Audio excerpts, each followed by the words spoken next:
Hello, in front of me I've got Samsung Smart TV and Motorola Moto E20. In this video I'll show you how to cast screen from smartphone to TV. At the beginning on your TV, enter screen mirroring function. Make sure that both devices are connected to same Wi-Fi, and on your phone swipe down notification bar, extend it and search for Screencast. Enter it, go to settings, and now tap on this 3 dots button. Enable wireless display,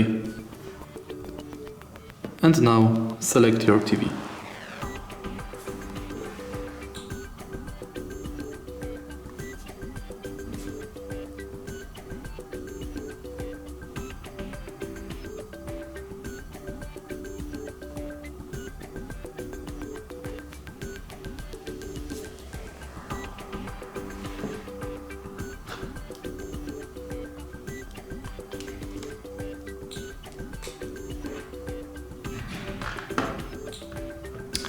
Unfortunately, this phone can't connect with exactly this TV, but that's the process how to enable screen mirroring.